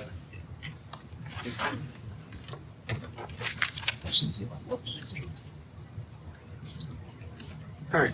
One last thing I just wanted to mention is we meet on the 13th of January. Public hearing is on the 15th, I believe. So that doesn't give us much time. So I think we should definitely divvy up the sections like we typically would do. We'll have a PowerPoint, I assume, like we always do. I would like any feedback on, from anybody, on if what we've been doing, for as long as I've been on the board, continues to work. If there's a better way to explain things, should we be spending more time on state budget stuff? I'm not opposed to switching things up a little bit this year, trying to use the opportunity as an educational opportunity. If 5 people show up at the public hearing, then only 5 people are going to learn something. But I suspect that we'll have a good turnout for the public hearing. And I want to be able to use that time to not bore people with huge charts with tiny numbers on it. So I'm not expecting any answers, but I'm looking at new ways to present information, maybe provide information that we haven't in the past, or I'm open to anything. It may or may not be a good opportunity to remind everybody there that it is part of the school district policy to accept donations. And if people feel strongly about any of the particular programs or anything that particularly was cut, donations are welcome according to the policy. As long as there's no critical, you know what I mean? There's no interference or contracts or anything like that. Would it be worth putting some of the state budgetary things that we struggled with over the last 2.5 months into the annual report? I struggle on whether or not it'll be read, but it would, while in the hearing, in the deliberative session, we could reference to certain pages. So if it's, like you were talking about, small up on a screen, people will be able to have it right in front of them. I don't know if that would be useful or not. You're talking the public hearing book or the annual report? We won't have the annual report at the public hearing. We won't have the annual report. Yep, never mind. That's That would be available at the at the voting. voting. Right. Right. So the Which is- deliberative session, we wouldn't have that. We could put information in the public hearing book. Yep. Like those graphs about the losses in adequate education, but I'm not sure what else you'd want to put in.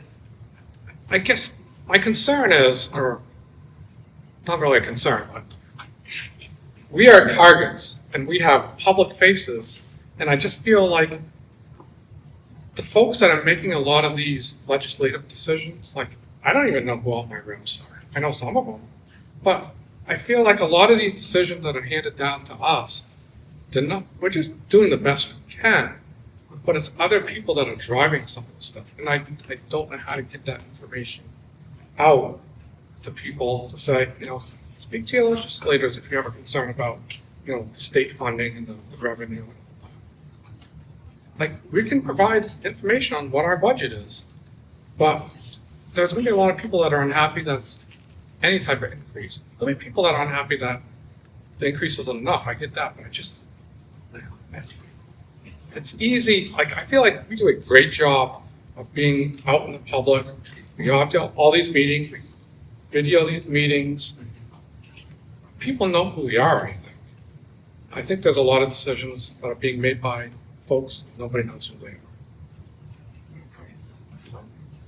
Is it possible to be a goal or incentive by the board to make it a focus to explain that this year is not ideal to vote for the default budget? That, how people are, they haven't been listening to the meetings, they haven't been realizing what's going on. They just arrive in and they have a mentality that hear proposed budget, default budget, right? And sometimes they have motivation to go for the default, but this time is the one time that you do not want to go for the default. Because it's going to be in here or it's going to be in Belmont? Belmont, middle school? Yeah. What date did you say? So the small projector? 15. Are you suggesting that we tell people how to vote? No, to explain what the difference is this year between the two budgets. Well, we do that every year, like, that's always a slide, the That's default always budget a is slide, but by putting No, that on, not the way if you start going through the book. It can be, for someone that is flying in, and doesn't know what's going on with the budget. Okay, they're flipping through the pages, they're trying to keep up with you and understand, and all they do is recognize the word proposed, default, right?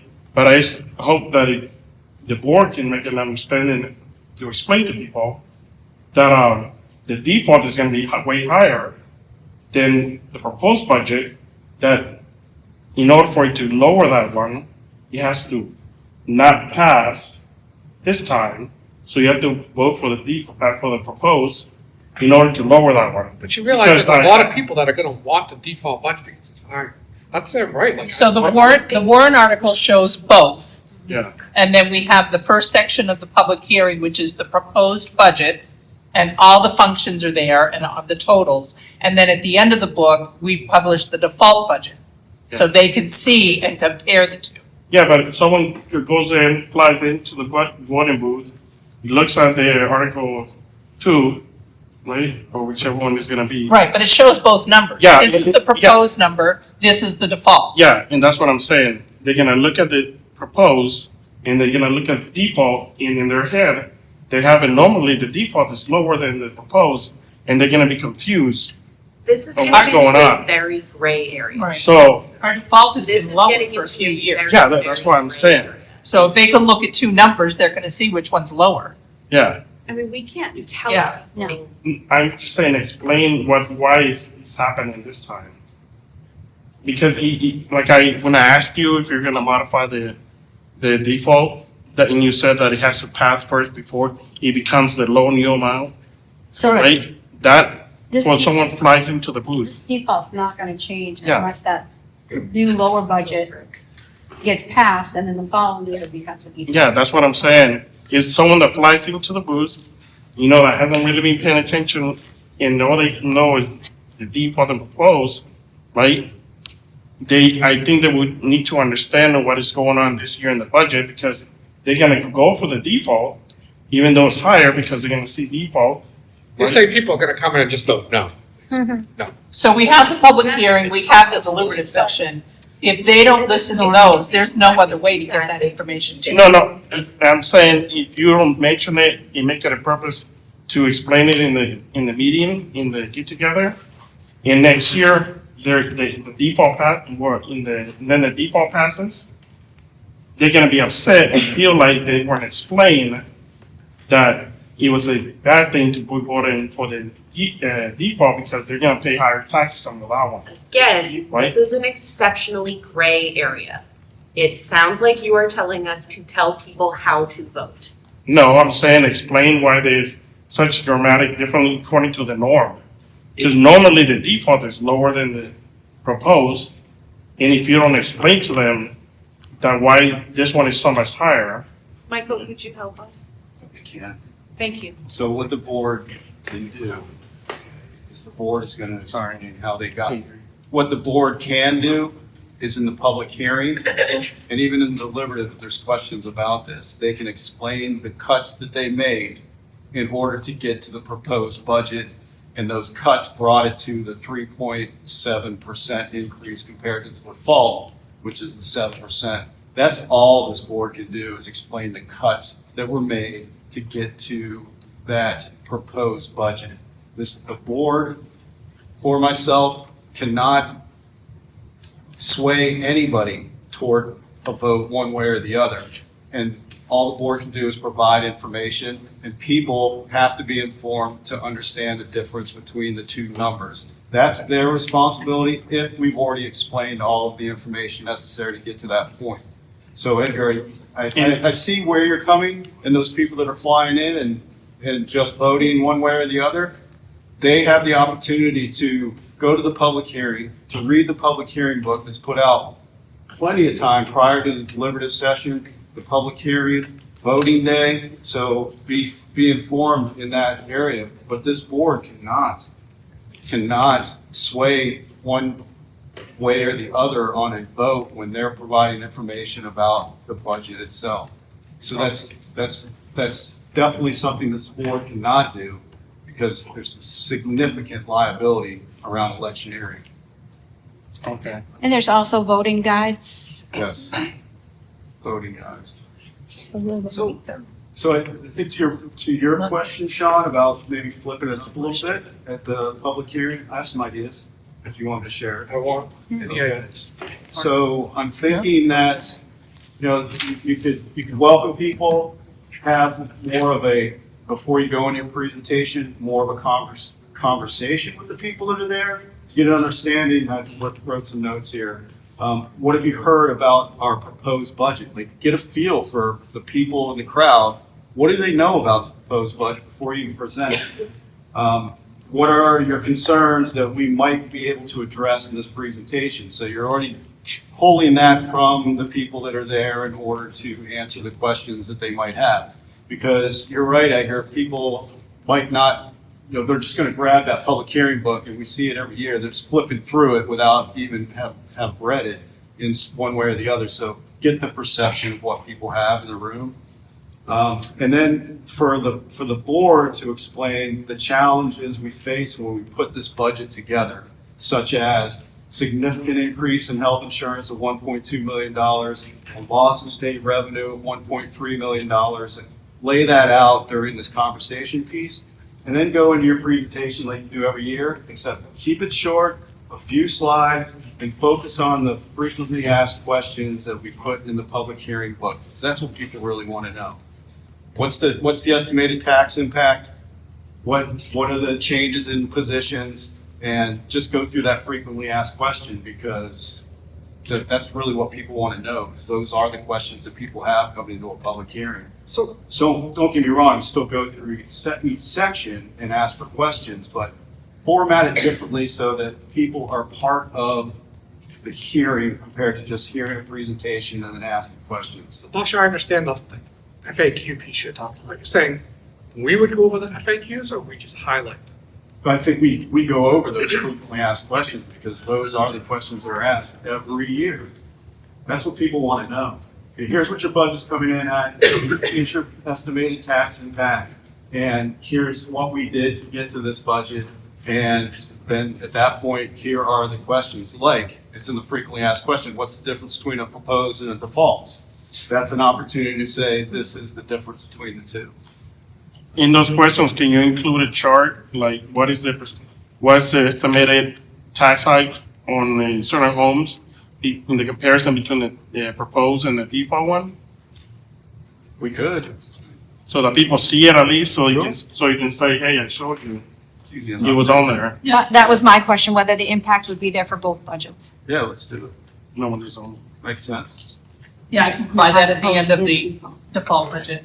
So again, then you're highlighting Yeah. the information compared to saying one way or the other, this is how you should vote.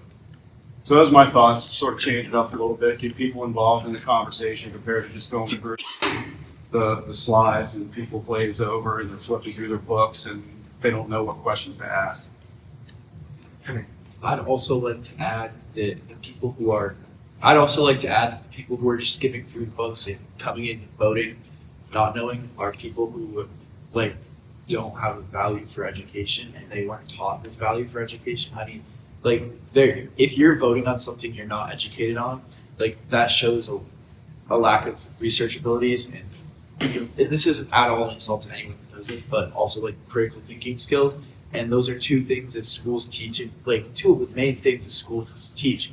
you're not going to remember a math solution or a search quote of a book you read, but you're gonna remember how to research, how to think critically, and do all of these things. And if we get rid of that, people aren't going to be able to do that. They're going to continue to come in here and vote without researching and doing all of those things. So again, I think we can fix this without having to go into sorry. I think another good question to pose is, what's the best way to get this information out? And getting people in this conversation and get their opinions about the best way to get this information out. That ties directly to our strategic plan. So those are my thoughts. If you want to change it up a little bit, I think people would welcome it. You get your information apart, that you are changing up the venue a little bit and the way that you're presenting this information, get people more involved. Do you have good attendance? No. At the public hearings? No. I have none, that's why. I'd say last year, you were here last year. Oh, It yeah. was the most That's really the record. attended. It was very unsafe for me here. No. Oh, no. So, last year was very low. I mean, relative to zero. One. Good. One. I was gonna say, doesn't Jay usually have? Doesn't Jay usually have public hearings? Not last year. What? So I have the assignments from 25-26 if you want to review those and update that information. Yes. So the 1100 to the 1290 was Sean. 1300 to 1890 was Randy Johnson. 2110 to 2190 was Jill Smith. 2210 to 2225 is Alice Todd. 2310 to 2490 was Jeffrey Roberts. 2510 to 4600 was Mark Eckberg. And the subtotal in transfers was Michelle Lewis. I'm going to, I was gonna suggest that Kate take mine from last year and I would take Randy's. okay, Want me to take yours? so, Okay, Oh, you didn't, I presented. right. So then, So then Michelle would do the 1100 to the 1290. what am I doing? 1100 to 1290. And then Sean would do the subtotal and the transfers. And then the operating budget would then be Sean. Facilities Expendable Trust warrant was Jeff last year. The tech special revenue was Randy last year. You would do that one, Alice? The food service expendable trust was Jill. And the special ed expendable trust was Sean, but that one's gonna be Michelle. Sure. Okay. I will email the books to you when they're ready. And then just let me know if you want to either have me mail a hard copy or if you want to stop in and get a hard copy. I will try to get them done before the first of the year. So you have time to go through them. so the purpose of you getting them done by the first of the year is for us to get them, proofread them, make sure there's nothing that stands out. So we have enough time to get the edits done, Correct. get them out there. Yeah, and then we have to get them copied to get them ready for the public hearing. We try to get them out in the schools at least a week before the public hearing. So it would be helpful to me, maybe somebody else too, but when it's ready, I need the date when the edits need to be into. Okay. Good idea. Because I'm just gonna sit on it, sit on it, sit on it, and then all of a sudden it comes.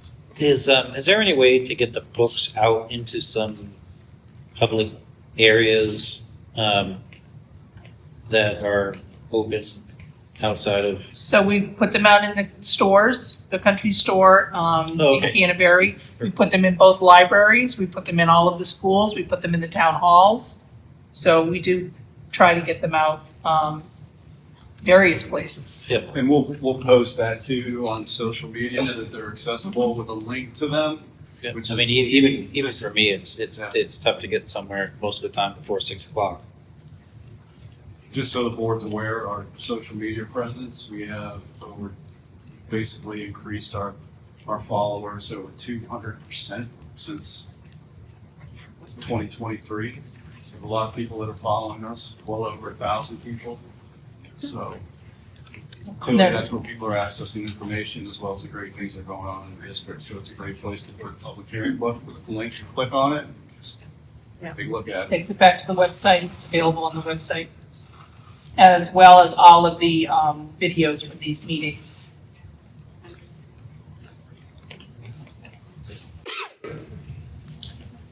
All right.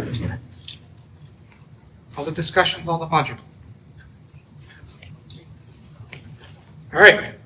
Public communication correspondence, anyone wish to speak? What would you say the estimated dollar amount difference is between the 1325 and the original 2.9% for the administrators?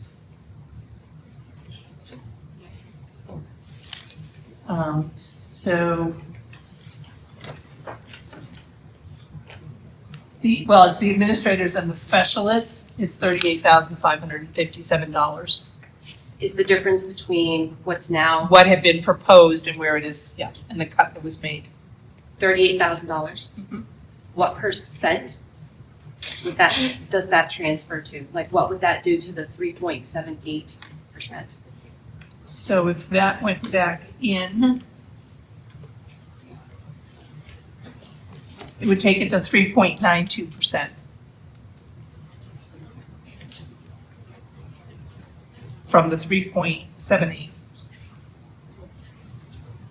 I just think it's a really big impact on a very small number of people who have worked here for a very long time and do an incredible amount of work. And like, how would that $38,000, how would that be distributed amongst the taxpayers? Like, the impact on a small number of people versus the impact on a very large number of people. And just something to think about moving forward. Thank you. I might recommend bringing that up at the public hearing. Don't worry about it.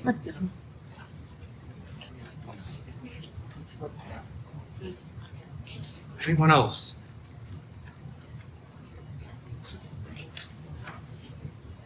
All right.